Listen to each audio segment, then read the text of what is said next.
what I've been looking into was not only kind of like automations from a sales perspective that were fed through ChatGPT, and ultimately it actually returned pretty good results in terms of personalization, like high quality, high quantity stuff. I think lead scoring is a mistake. And hear me out, okay? Only pipeline in the building. And welcome back to episode 9 of Only Pipeline in the Building. Yuval, is it really only 9 episodes that we've done so far?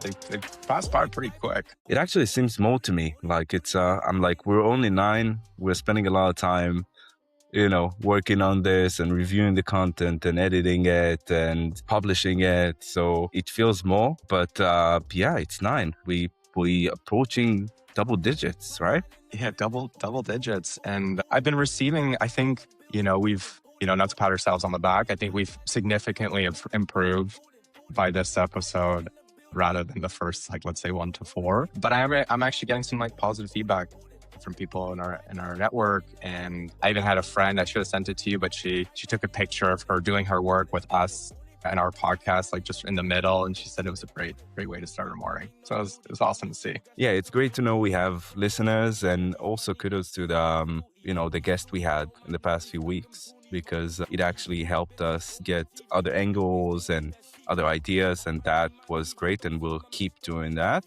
But this episode is, and I'm sorry to disappoint the listeners, maybe, is just the 2 of us, buddy. Yeah, it's just the 2 of us. But that's okay. I think we were trying something new over the last couple of episodes, and big thanks to both John and Sean for joining us over those. I think it's going to be something that we continue to do. I think you and I both have pretty wide networks, and some really smart people in our networks that we'd love to hear from and learn more about their opinions. But as you said, it's just going to be us today. We're going back to the old formula. We're going to keep it low relaxed. I don't know. Yuval told me he has a rant upcoming. So we're going to try to keep it relaxed, right? Yeah. Just right before this call, and I'm going to kick this off. And emphasis on kick, right? I was like, Sean, I have a rant about lead scoring, and I'm just going to say it, right? Because it's laying heavy on my heart. Okay, so laying heavy on your heart, he says. Okay, yeah, please, I'm all ears, Yuval. All right, I think lead scoring is a mistake, and hear me out. Okay, so what companies normally do is we give points for people who's opening an email or downloading a PDF, and then when they hit 100 points, then we tell sales, right, you can call them. Mm-hmm. But the person, and you know this maybe better than I am, they usually say, I don't know who you are. I just wanted to download a PDF. And then people from sales, they start to get frustrated, and marketing look bad because we deliver low quality of MQLs. So my idea is that there is only one type of MQL, a hand raiser. And a hand raiser is someone who submits a form and say, I want a demo. I want to talk to sales. I want to know your pricing. If they didn't ask to talk to you, they are not an MQL. And then there's the question about what you do with all the other activities, information, insights, whatever you have on the other leads. I'm saying with some air quotes. So what we do is we stop giving them points as individuals, and we're starting to look at the account intent. So if one person from a company downloads a guide, that's nothing. But if 3 people from the same company are visiting the pricing page and the compare page, in the old system, they will not have 100 points and no one would have noticed them. But in reality, this is an indication that the company is ready to buy. So what we do, we stop scoring and we start ranking. And marketing should have, instead of scoring leads, they should have intent pools and to say, this company is showing a lot of interest. So let's show them more ads. Let's invite them to a special event or webinar. And the bottom line is we just send the hand raisers to sales immediately. We keep everyone else in different interest pool or intent pool. And we watch for the accounts and not the individual person. And this is my rant. Go. What's your feedback, man? Great rant. Man, I didn't want to stop your flow. Not questions, but well, some questions, some clarifications. And I think, by the way, just like let's reiterate the conclusion, which is ultimately that instead of looking at these individual people that have come to download your thought leadership because you guys do a good job and they've done it 6 times, right? Just because they've done that doesn't mean that they're a hot lead. But what you're doing instead is sending demo requests directly to the AEs, and you're holding on to organizations that you're looking at from an account level, right? And so does that then mean, by the way, like, so if let's say I'm selling to the marketing team, right? So let's say I've got you that's come to the website to download some content about us. Let's say I've got your colleague beside you, another demand gen person, and then let's say like the director of marketing directly above you. Do you then target them through an ABM motion in some way, like the rest of that account? Does that then prioritize how you guys approach them next? Like what happens with the ranking afterwards? You're saying when a company is showing intent, this is something we call MQA, like marketing qualified account, not a marketing qualified lead. A marketing qualified account, then this is really a question of how your activation mechanism works, because not always you know how to reach the specific person in the buying group that is most relevant to you. And this is where usually the work of the BDR comes into action. And then they start, mapping the account, identifying the right people to talk to, because sometimes it's not 100% visible. And then they start different And activations they on go outbound? LinkedIn, on email, on Yeah, calls. okay. Yeah, of course. Okay. Okay. If the account Interesting. is showing intent, if for example, and this is not like 1 and 0, right? This is why we're talking about different intent pools. So in the high intent pool, when they are reaching an MQA stage, when we as marketing say we have a lot of indicators for this specific account, then we are sending an actual person to chase this account. If not, just as an example, they downloaded a PDF and they are not a part of marketing qualified account. It's just a lead who downloaded a PDF or watched a video or visited the website. So you then Then don't we hand those can, leads over to sales, right? You hold on to them. yeah, Like, no, if they download a PDF, they're not being sent over to the sales team. that's why marketing automation exists. Yeah, agreed. And so the sales team isn't running cadences on them. It's all just kept within the marketing function. What do you mean by they're not writing? So the sales team is not responsible for sending email copy to content downloads. Like it was just a single person that downloaded No. a PDF. Why Interesting. would they do that? Yeah, it's a good question. So Yeah. let me let me provide some context here from a sales perspective for those listening as well. So like let's take it back to when Yuval and I worked together. And as a reminder to everyone, so I was the director of sales development, and Yuval was head of demand gen, right? And so we had to work really closely together to generate leads. So you put in the hard work to generate leads. My team put in the hard work to convert them into pipeline and dollars for you, right? And so we had 4 calls to action across the website. It was like 4 types of hand raisers, right? And like this isn't a comment on having 4 CTAs, but like we had quote requests, trial requests, demo requests, and contact us, interactive product tour Correct. potentially, right? Yeah. And then so those would get passed on to the sales team. And as any good sales development engine, of course, these are guys that are signing up for forms, right? People would also sign up for forms that wanted content, as you say, like a PDF, right? And so I think over my tenure, I think there was a much higher conversion rate. It's to say, or expectation of conversion for soft leads. But I think over my tenure, I was like, no, I don't really care as much for those like soft leads and those direct content downloads, because as you say, it's not necessarily a signal of intent. And I think that that's really the through line here of like in this day and age of like marketing and sales automation and companies that have, intent triggers and I don't know, what's the Bombeo, the company that provides that to everyone. And then also your own internal intent signals, like from your website.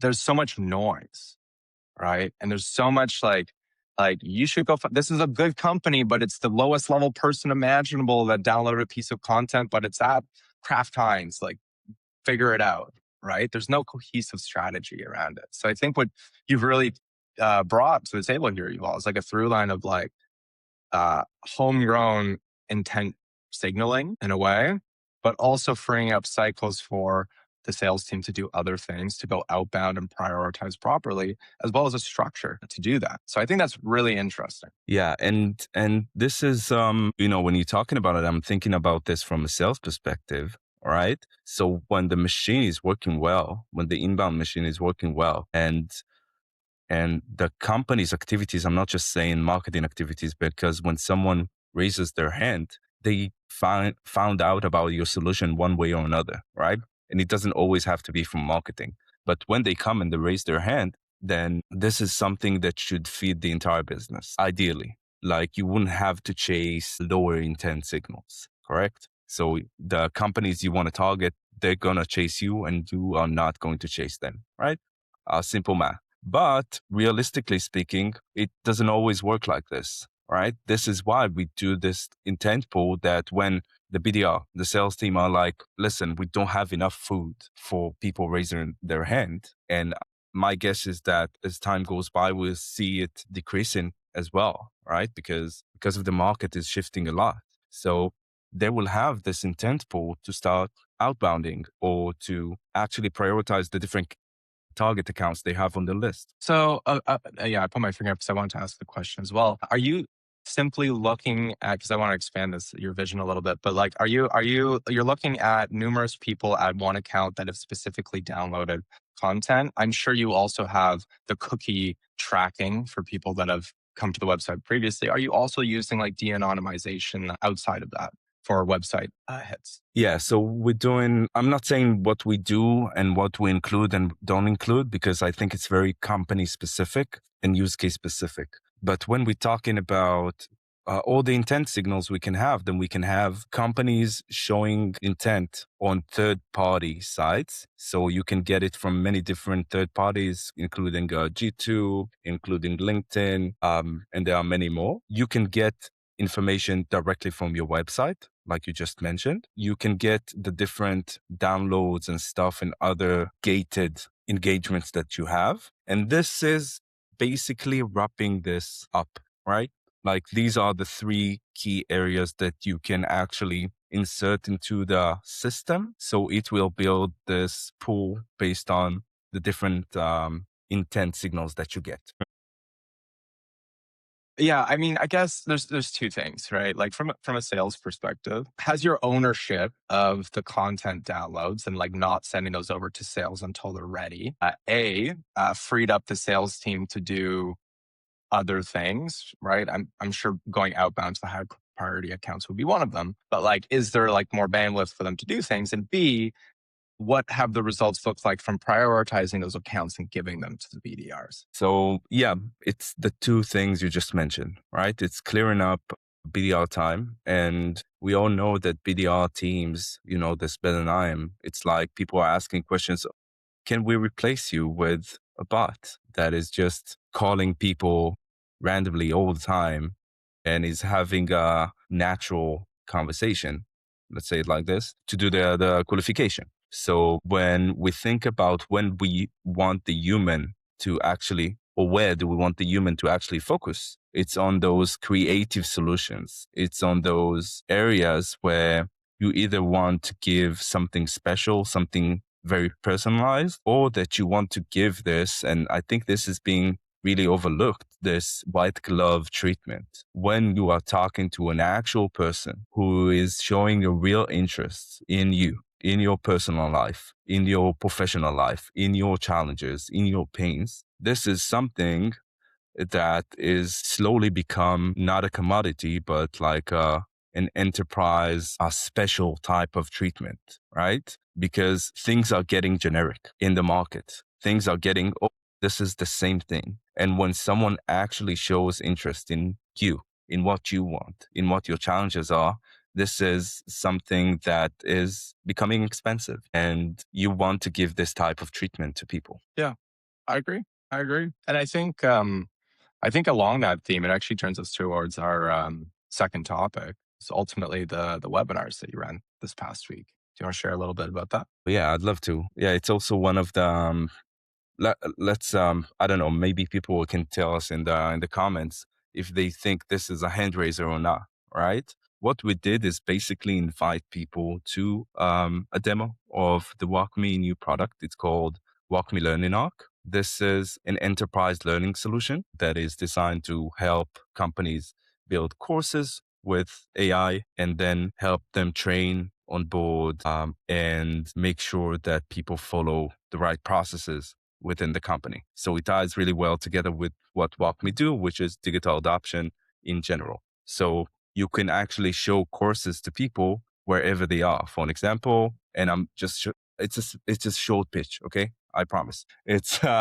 so you adding a new field on Salesforce, so you can either have something that's saying this is a new field, please enter the following information here. Or you can say, I'll do training for the team, right? Now I'm a part of the revenue operations. Dear Sean and his team, this is the new field. This is what you should expect. This is how you make the data hygiene work. So with WalkMe Learning Arc, you can actually, whenever they enter the relevant entity in Salesforce, for example, it's on the lead entity in Salesforce, then the first time they get in, they've been shown a short course of this is the new field, this is the information, this is That's where you're taking this from. wild. Yeah, You didn't explain this to me before we sat down here, and like, I want that. amazing, amazing. All right, so we have more you Wow. can register for the next webinar. So anyway, it's a great product. It's really a great product in the market. And what we did is we sent to people that the promotion was just one email we sent to our database saying, "Listen, this is a group demo. It's not a webinar. It's not whatever. It is a group demo, meaning you come and you get the walkthrough of the product." From authoring to the learner experience to the in-app guidance portion of this. Cameras on? Cameras off. Cameras off for people. Cameras off. Okay. Cameras off, completely off. And yeah, and they can join. And also the greatest value, I think, in my perspective, is that you can actually Q&A product expert from within WalkMe about the solution. So you can ask about translations when people had questions about translations. You can ask about accessibility. So you can actually get an answer to your question without sitting through a whole product demo with a specialist when you need to find the time. This is also something you can watch on demand. Anyway, we got a lot of interest. What do you think, Sean? Is it a hand raiser because they signed up for a demo, or is it not? What do you think? What was shown on the meeting? Like it was a demo of the product, right? It's a group demo, as you said. Yeah. Yeah. So the whole thing. Okay. Was there a next step that was asked of them, or what happened next to the majority of the customers or prospects? What do we want them to do, or what No. Like, what happened next? happened? So, like, you asked me, the question was like, do we consider them hand raisers or not? Right. Okay. So they showed up. So what happens next? What's their call to action? Right. Did they book in for their time, or do we let that simmer and wait for them to return to us? Yeah. So we did two things. Okay. One thing is we made sure we had BDRs on the call, meaning they were there to monitor the chat, so they could understand which people are there, what are they asking, what are their pain points, because it's also going to help them sell the product in general, right? But By the way, I afterwards, think you took that from me at Suicide, getting the BDRs on the webinar chats. yeah, let's give you the credit. I don't mind. All right. I'll do it.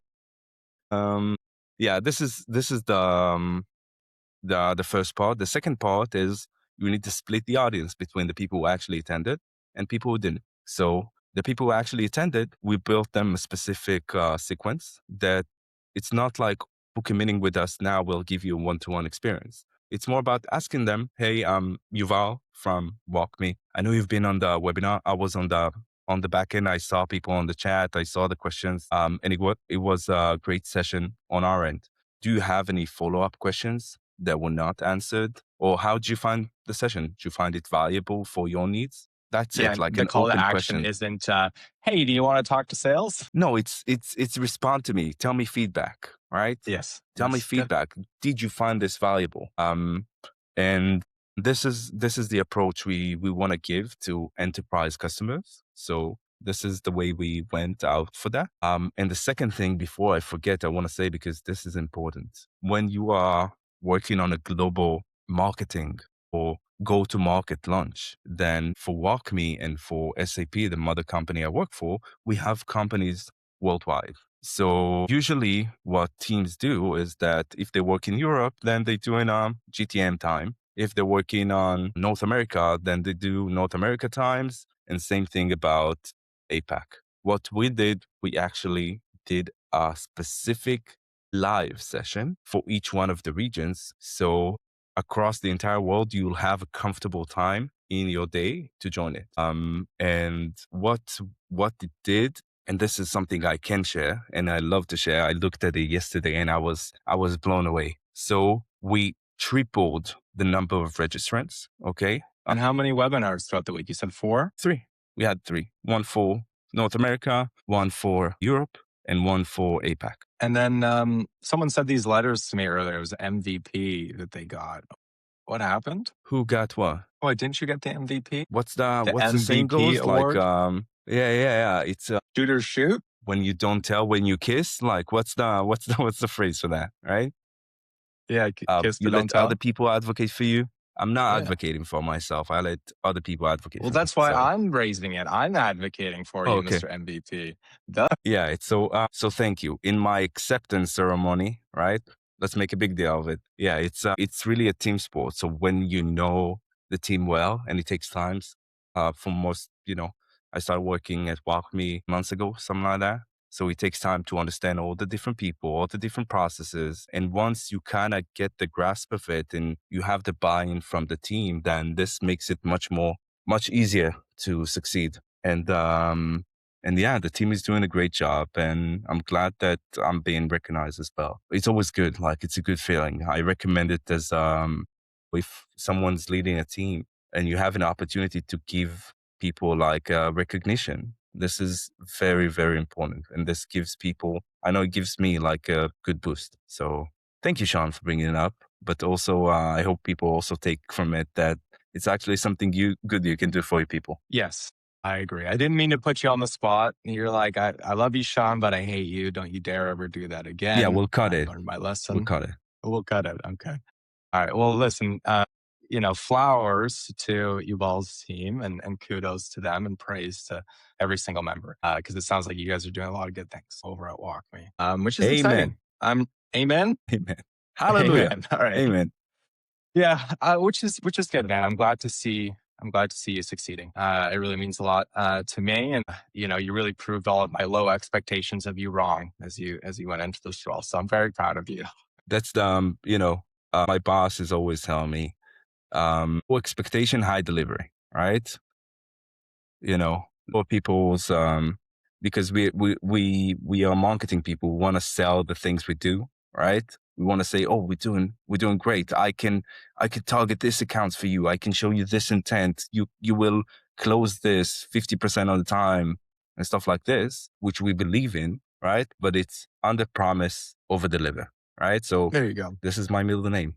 I'm under There you go. promising, yeah. Brother, you've made a good career on it so far. I'm sure you still miss me as your sales development guy, but it's okay. I do. I'm sure you're doing I great. really do. Yeah, I mean, I guess we're most likely approaching the end of this podcast, but I wanted to give the listeners, if they've made it this far. I mean, realistically, we'll see. Just a small break from Yuval talking, because over this past week, I've well, let me take a step back.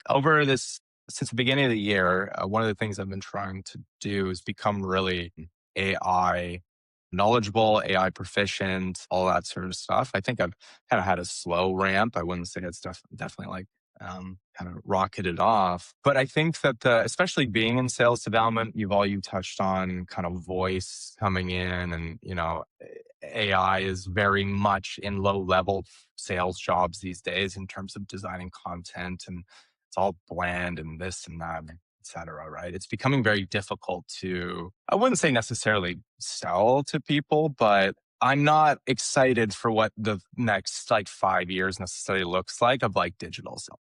You know what I mean? Like there's going to be a lot of figuring out what the new world looks like, right? And it's probably not emailing someone, hey, are you interested? Totally fine if you're not, or pick one of these three songs that says like how you feel about my email, right? Like it's that's probably not the future of sales. And so my segment here, like what I want to talk about is a couple things, but mostly it's also to just kind of broadcast to people like AI literacy, which is the word that I was searching for earlier, I think is really important. And I profess that I'm a beginner at this more so than probably most people. But in order to make sure that I have the necessary skills in order to survive for the next 20 to 30 years, like I've been really diving deep into this sort of stuff. So all that to say is, I mean, for those that are interested in this, what I've been looking into over the last little while was not only kind of like automations from a sales perspective that were fed through Chat GPT and ultimately actually returned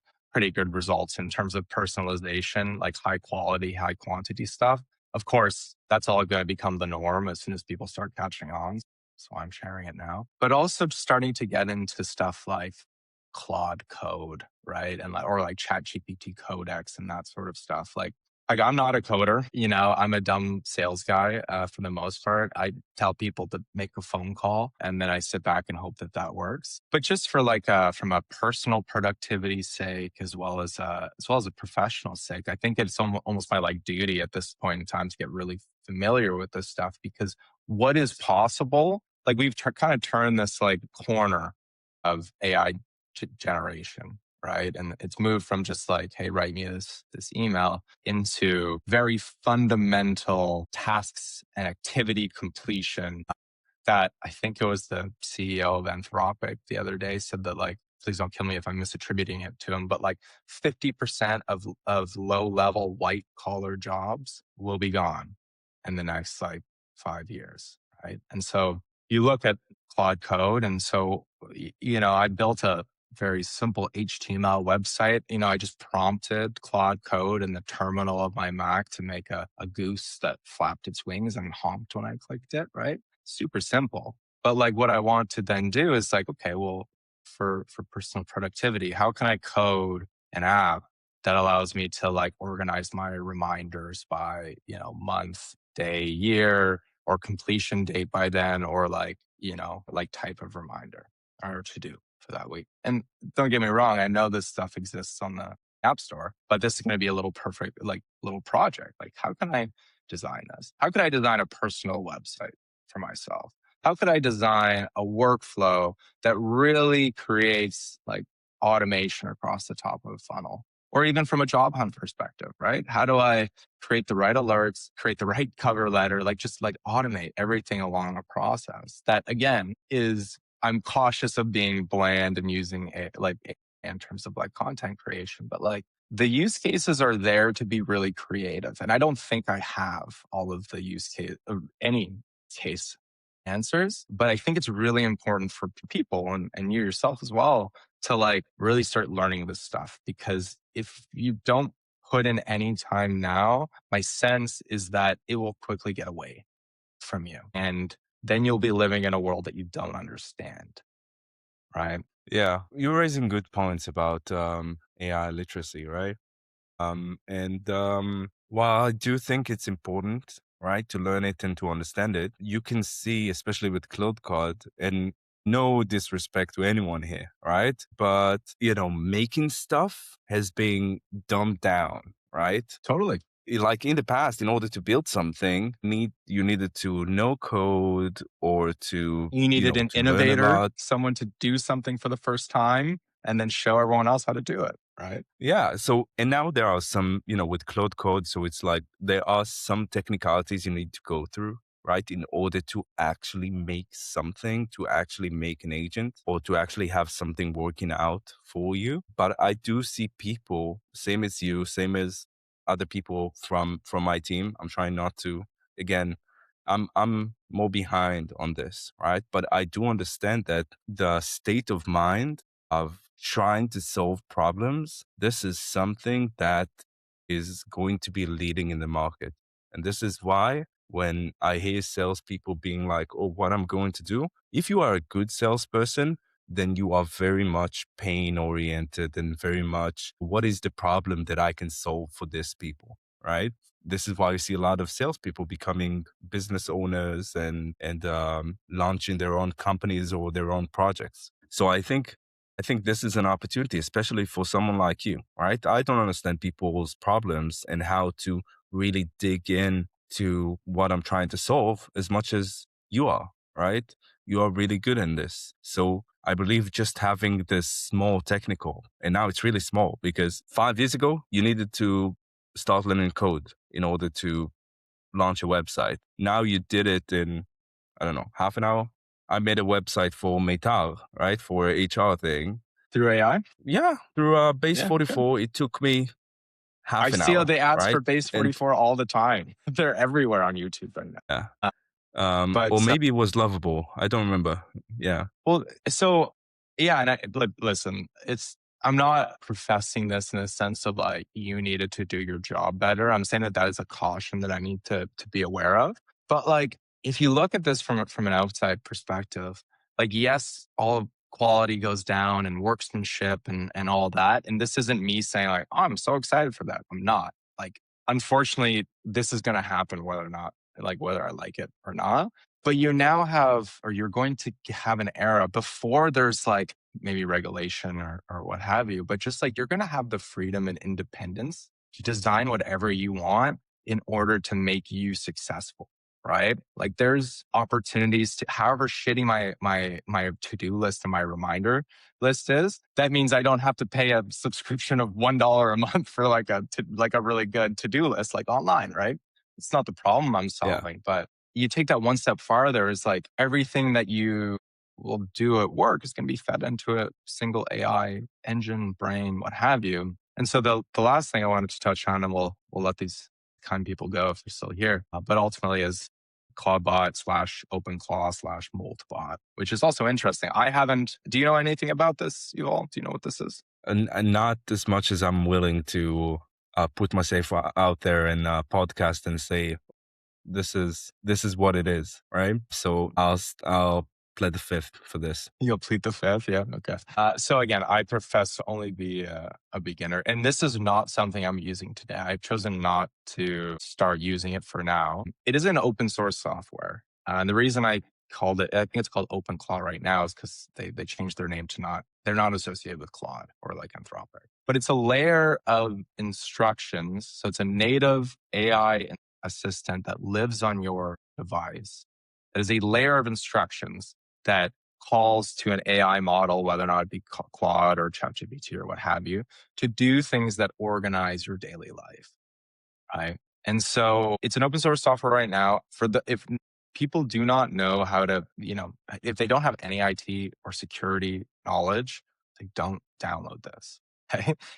It will like it's open source. You need to ensure that you know that how to put on like a virtual private server. You need to like lock down your computer in certain ways because you will be taken advantage of if you don't take the right precautions. But all that being said, is the creator of OpenClaw has now gone over to OpenAI. So he's left OpenClaw open, but like very, very quickly, everybody will have that AI assistant in their pocket that you say, hey, whenever my blood sugar gets down to this level, order bananas from Amazon or something, right? Like there's just going to be this like seamless, not seamless, but there's going to be a transition where like one day everyone woke up and everyone had a phone in their pocket. One day everyone's going to wake up and everyone's going to have their own personal AI assistant. And it's a scary concept to think about. Yeah, even though I sound excited, I'm not. I'm actually dreading the eventual Terminator Freak people out. Skynet vision of our future. But like this is going to happen and it's going to happen quickly. And it's crazy to think about. Yeah, and in the meantime, I'm trying to get Siri to listen to me, and this is not working. Like she's being really stubborn. So, Sean, I think we were talking about some great stuff today, and we touched like very actually really different subjects and stuff. It was really interesting for me. And yeah, I need to work on my AI game. This is my weak spot, and I'm glad to have a team to help me with that. To be honest, and You're not yeah, you're not you're not let's too old to not be able to teach new tricks to you. You can learn this. No, I'm not. I'm not. I'm not. I'm just I'm too stubborn. Uh yeah. But But yeah, it's great catching up with you. It's great to have this intimate session again, and I hope people got a tip or two out of this that they can actually use. I think we've been really specific for this one, and yeah, next episode we're gonna have a new guest. We're not gonna tell you who it is, but we're gonna have another guest. And thank you very much for everyone who's been listening, and looking forward to seeing you next week. Yeah, I'm looking forward to seeing you next week, big guy. Have a good week in the meantime. Yeah, cheers.